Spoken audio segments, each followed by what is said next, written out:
Halo, halo, halo, shalom, apa kabar? Dahsyat, luar biasa, yes, yes, yes, puji Tuhan.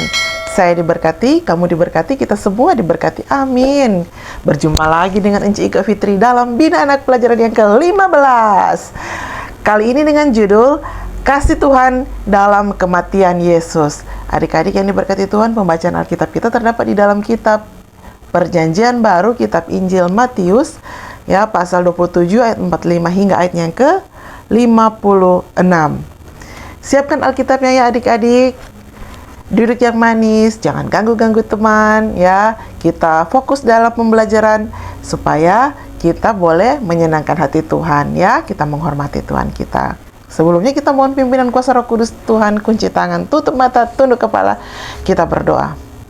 Tuhan Yesus, sahabat anak-anak, terima kasih Tuhan, kami mengucap syukur kalau kami ada sebagaimana kami ada, semua karena cinta kasih Tuhan dalam kehidupan kami. Saat ini Tuhan, kami mau belajar lagi tentang pribadi-Mu. Kami mohon urapan Roh Kudus bagi kami, sehingga apa yang kami mau pelajari saat ini benar-benar kami mengerti Tuhan. Kami boleh pahami, bahkan kami boleh renungkan dalam kehidupan kami, dan kami menjadi pelaku firman. Tolong kami Tuhan, urapi kami, mampukan kami Tuhan untuk menjadi pelaku firman. Dan urapi hamba-Mu, Enci Ika menyampaikan kiranya seturut dengan kehendak-Mu Tuhan. Dan kami mohon ampun atas salah dosa. Kami siap belajar hanya di dalam nama Tuhan Yesus kami berdoa. Haleluya. Amin. Nah adik-adik, sudah siapkan Alkitabnya, kita akan baca bersama-sama. Ya, sekali lagi di kitab Injil Matius pasal 27 ayat 45 hingga ayatnya yang ke-56. Ya, Enci bacakan ya. Dengan judul perikop Yesus mati. Mulai dari jam 12, kegelapan meliputi seluruh daerah itu sampai jam 3. Kira-kira jam 3 berserulah Yesus dengan suara nyaring. Eli, Eli lama sabatani, artinya, Allahku, Allahku, mengapa engkau meninggalkan aku? Mendengar itu, beberapa orang yang berdiri di situ berkata, ia memanggil Elia. Dan segeralah datang seorang dari mereka. Ia mengambil bunga karang, mencelupkannya ke dalam anggur asam, lalu mencucukkannya pada sebatang bulu, dan memberi Yesus minum. Tetapi orang-orang lain berkata, jangan, baiklah kita lihat apakah Elia datang untuk menyelamatkan dia. Yesus berseru pula dengan suara nyaring, lalu menyerahkan nyawanya. Dan lihatlah, tabir bait suci terbelah dua, dari atas sampai ke bawah, dan terjadilah gempa bumi, dan bukit-bukit batu terbelah, dan kubur-kuburan terbuka, dan banyak orang kudus yang telah meninggal bangkit. Dan sesudah kebangkitan Yesus, mereka pun keluar dari kubur, lalu masuk ke kota kudus dan menampakkan diri kepada banyak orang. Kepala pasukan dan prajurit-prajuritnya yang menjaga Yesus menjadi sangat takut ketika mereka melihat gempa bumi dan apa yang telah terjadi. Lalu berkata, sungguh ia ini adalah Anak Allah. Dan ada di situ banyak perempuan yang melihat dari jauh, yaitu perempuan-perempuan yang mengikuti Yesus dari Galilea untuk melayani Dia. Di antara mereka terdapat Maria Magdalena dan Maria ibu Yakobus dan Yusuf dan ibu anak-anak Zebedeus. Demikian pembacaan Alkitab kita. Yang berbahagia adalah mereka yang mau membaca dan merenungkan serta melakukan firman Tuhan dalam kehidupan kita sehari-hari. Adik-adik yang diberkati Tuhan, kita sedang memaknai minggu-minggu sengsara kematian Tuhan Yesus ya. Mengapa Tuhan Yesus Kristus harus mati adik-adik? Ya, kenapa? Padahal kan Dia itu Tuhan, Raja atas segala raja. Ya, Dia itu Tuhan Yesus. Tuhan yang kita sembah seharusnya kan Dia tidak harus mati. Iya kan adik-adik? Ya, Dia harus bisa langsung mengalahkan itu orang-orang yang menyalibkan Dia. Betul enggak? Ya, bisa saja kan adik-adik, orang yang menyalibkan Dia, yang ada di sekitar Dia, bisa saja adik-adik dia boleh mengalahkan orang-orang tersebut. Ya. Nah, adik-adik, mengapa Dia harus disalibkan dan bahkan mau mati di kayu salib? Nah, tentunya orang bertanya, Ya, Yesus itu datang karena dia diutus oleh Allah Bapa. Ya, dia datang ke tengah-tengah dunia, mau disalibkan, mau mati hanya untuk menebus dosa-dosa manusia. Ya, adik-adik, bukan hanya menebus dosa anak-anak sekolah minggu, bukan hanya menebus dosa orang tua, ya, bukan hanya menebus dosa enci-enci, tapi seluruh umat yang berdosa di dunia, ya. Dia memberikan keselamatan, ya, diberikannya pengorbanan sehingga dia harus mati di kayu salib, adik-adik. Luar biasa, ya. Tuhan Yesus so sweet, ya. Yesus bersedia mati di kayu salib. Itu artinya Tuhan Yesus itu sudah memberikan pengorbanannya yang luar biasa. Ya, bagaimana kalau kita, ya, ada cerita, ya, adik-adik.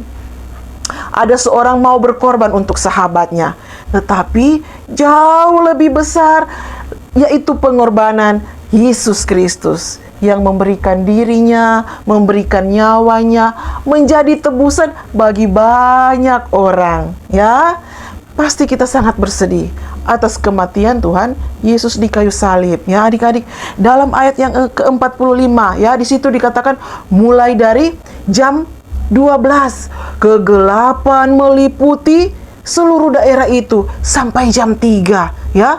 Kemudian dalam ayat yang ke-46 di situ ada perkataan Yesus. Kira-kira jam 3 berserulah Yesus dengan suara nyaring, ya.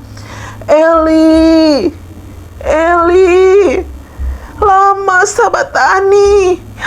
Artinya, Allahku, Allahku, mengapa engkau meninggalkan aku? Ya, adik-adik, ini kalimat atau ucapan Yesus di kayu salib. Bagaimana Yesus, ya, merasakan bagaimana manusia kalau kita sedang ada dalam situasi merasa kesakitan, adik-adik, ya. Yesus pun merasakan hal demikian. Tuhan Yesus merasakan kesakitan, menahan rasa sakit secara fisik, adik-adik, ya.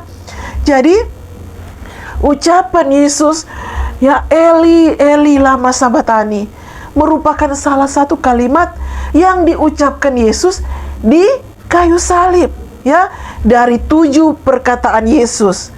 Kalau orang so pelajari bersama-sama dalam pembelajaran yang minggu lalu, ya, perkataan Yesus di kayu salib yang pertama yaitu apa, adik-adik? Adik-adik masih ingat pembelajaran yang minggu lalu, ya? Iya, benar. Bapa, ampunilah mereka sebab mereka tidak tahu apa yang mereka perbuat. Dan perkataan Yesus sedang menahan rasa sakit, adik-adik. Ya, kalau orang mau berteriak dalam rasa sakit, tentunya seperti itu, Eli, Eli, lama sabatani. Ya, seperti itu. Sama adik-adik kalau Mak Pak Mama Dimpa, Mama sakit, Mama sakit. Seperti itu, ya, adik-adik. Ya, kemudian dikatakan lagi dalam ayat yang ke-48, adik-adik, apa?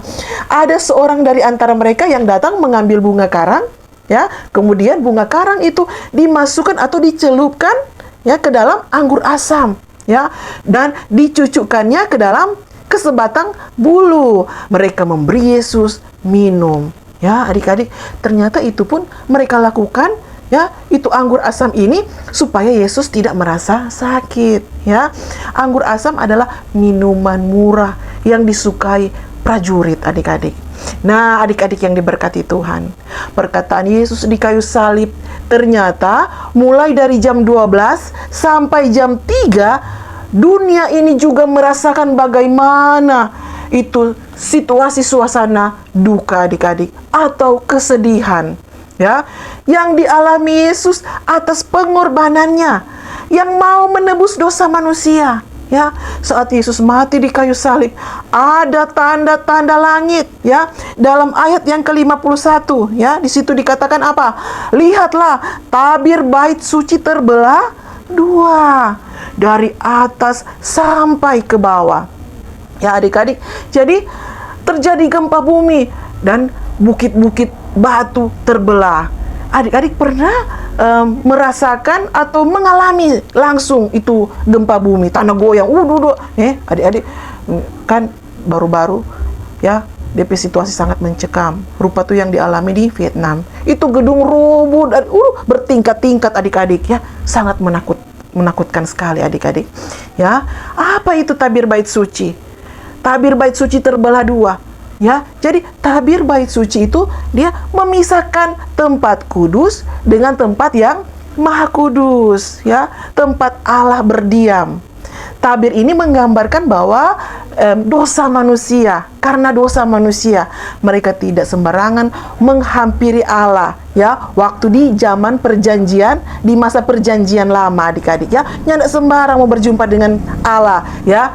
Ya, dengan terbelahnya tabir menandakan dihapuskannya pemisahan antara Tuhan dan manusia. Jadi melalui pengorbanan Yesus kita memiliki akses kepada Allah dan tidak lagi terpisah darinya oleh dosa. Ya, jadi kalau kita perlu mau berjumpa dengan Tuhan Yesus, soalnya tidak pakai perantara melalui manusia, ya, atau imam-imam, ya.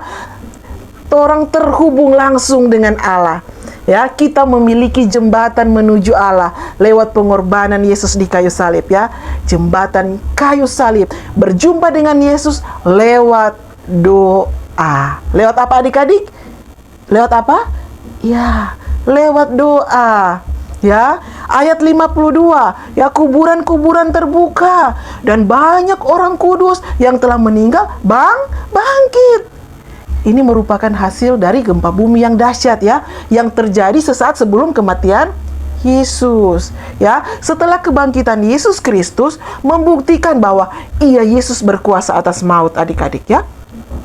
Ayat 53 dikatakan, dan sesudah kebangkitan Yesus maka keluar dari kubur lalu masuk ke kota kudus dan menampakkan diri kepada banyak orang. Jadi peristiwa ini merupakan bagian dari mujizat-mujizat yang terjadi di masa itu, adik-adik, ya. Jadi peristiwa ini yang terjadi, kubur terbuka, ya, gempa, itu mendukung ajaran keselamatan dan janji firman bahwa benar akan ada kebangkitan orang kudus, ya, orang yang mati dalam Kristus yang akan datang. Ya, adik-adik, ayat 54, ya, dikatakan kepala pasukan dan prajurit-prajurit yang menjaga Yesus menjadi sangat takut ketika mereka melihat gempa bumi dan apa yang telah terjadi. Lalu mereka berkata, sungguh ini adalah anak Allah, ya. Akhirnya apa adik-adik? Itu prajurit-prajurit mengaku, dorang memuji Allah, dorang bilang sungguh orang ini adalah anak Allah, ya. Dan adik-adik, di situ ada perempuan yang dapat Maria Magdalena dan Maria ibu Yakobus dan Yusuf dan ibu anak-anak Zebedeus. Jadi adik-adik, apakah adik-adik sekolah minggu mau menyia-nyiakan pengorbanan ini? Kalau misalnya ada yang sudah berkorban untuk kawannya, temannya, kemudian disia-siakan, bagaimana perasaan kita? Pasti kita merasa sakit hati, ya, merasa kecewa. Maka janganlah kiranya anak-anak sekolah minggu membuat hati Yesus bersedih, ya, untuk berapa kali lagi orang mendukakan hati Yesus, menyalibkan Yesus, adik-adik, ya. Tetapi marilah anak-anak sekolah minggu mau menghayati bahwa salib Yesus itu adalah tanda untuk kita menghayati pengorbanannya, ya.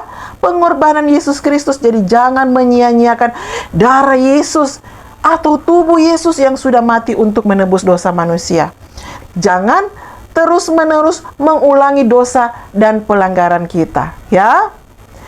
Tuhan Yesus, dia tidak berdosa, namun dia menjadi berdosa oleh karena kita.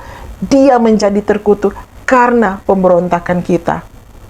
Dia dipukul, diejek, dihina, bahkan menderita mati untuk menebus dosa dan kesalahan kita.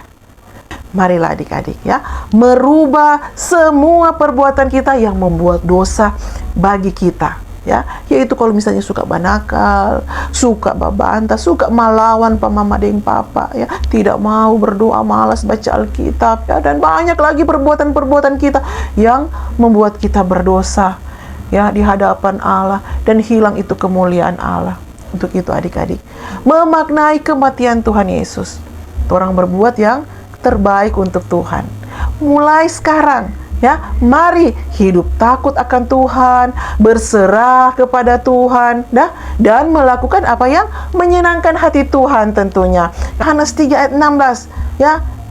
Karena begitu besar kasih Allah akan dunia ini, sehingga Dia mengaruniakan anaknya yang tunggal, supaya setiap orang yang percaya kepadanya tidak binasa, melainkan beroleh hidup yang kekal. Ya, itu ayat yang sering kali jadi hafalan. Tuh orang semua hafal, adik-adik semua juga, ya, yang di rumah sudah hafal. Hidup yang kekal yang disediakan Allah bagi kita, ya, orang-orang percaya. Bahkan dalam setiap orang petarikan nafas, hembusan nafas, dan selalu mengingat apa yang telah diperbuat Allah. Jangan sampai, ya, so rajin tarik setiap hari baca Alkitab, rajin berdoa, ikut kebaktian di sekolah, ya, di gereja, di keluarga, tapi sikap hidup dan perbuatan kita masih jahat. Ya, begitu jahat. Itu artinya kita belum benar-benar melakukan sebagaimana yang Tuhan mau, yang diperintahkan, ya. Orang cuma jadi suka baca, dengar, mani mau menjadi pelaku firman. Tuhan membuka pintu anugerahnya supaya kita mengingat betapa besar kasih dan pengorbanan Tuhan bagi kita, ya, yang sudah menebus kita sampai rela mati di kayu salib. Tuhan memberkati firman-Nya. Terpujilah Yesus, firman yang hidup. Amin. Adik-adik yang diberkati Tuhan, kita akan mengakhiri pembelajaran Bina Anak kali ini. Kita berdoa. Tuhan Yesus, terima kasih kami boleh belajar lagi tentang pribadi-Mu. Terima kasih Tuhan, Engkau mengajarkan kami, mengingatkan kami betapa baik Tuhan mengorbankan nyawanya bagi kami umat manusia. Ingatkan kami ya Tuhan untuk tidak menyalibkan Engkau yang kedua kali. Lewat setiap perbuatan kami yang bercacat celah, lewat segala sikap kami yang berdosa. Karena itu insyafkan kami lewat Roh Kudus Tuhan. Kuasai kami ya Tuhan lewat Roh Kudus-Mu. Tuntun kami sehingga kami benar-benar menghasilkan buah-buah roh yang benar di hadapan Tuhan, sehingga perbuatan kami memuliakan Tuhan, menjadi anak-anak terang. Terima kasih Tuhan untuk karya keselamatan-Mu bagi kami umat manusia. Di dalam nama Tuhan Yesus kami berdoa dan mengucap syukur. Haleluya. Amin. Demikian pembelajaran kita kali ini. NCI sampaikan terima kasih bagi semua yang selalu menyaksikan YouTube channel ini. Kiranya bermanfaat, menjadi berkat. Jangan lupa terus share sehingga banyak jiwa-jiwa yang boleh diberkati dengan pembelajaran Bina Anak kali ini. Sekali lagi terima kasih. Tuhan Yesus memberkati kita semua. Shalom, sampai jumpa minggu depan. Dadah, Tuhan Yesus memberkati.